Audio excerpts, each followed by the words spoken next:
मी दिनेश आणि आपण पाहताय सीएम न्यूज। महादेव या प्रकरणात मुंबई क्राईम ब्रांचकडून पहिली अटक करण्यात आली आहे। 27 वर्षीय दीक्षित कोठारी याला अटक करण्यात आली आहे। शिवरायांची वाघनखं आता एप्रिल-मे मध्ये महाराष्ट्रात येणार आहेत। ब्रिटन सरकारकडून प्रक्रिया सुरू असल्याने याला विलंब झालाय। याआधी जानेवारी महिन्यात ते आणण्याची तयारी करण्यात आली होती।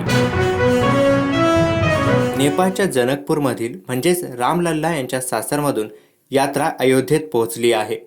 जनकपूरच्या लोकांनी 1100 थाळ्यांमध्ये चांदीचे दागिने, फळे, सुकामेवा आणि अनेक भेटवस्तू रामलल्ला यांच्यासाठी आणल्या आहेत।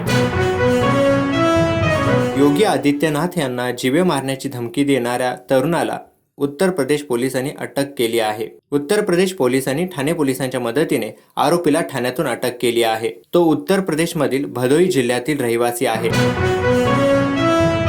100व्या अखिल भारतीय मराठी नाट्य संमेलनाची मोरया गोसावी मंदिरापासून मोरया क्रीडांगणापर्यंत दिंडी काढण्यात आली। यात अनेक कलाकारांसह पिंपरी चिंचवडच्या रहिवासियांनी सहभाग घेतला। या बुलेटिन मध्ये इतकंच, परंतु आणखी अपडेटसाठी पाहत रहा सीएम न्यूज।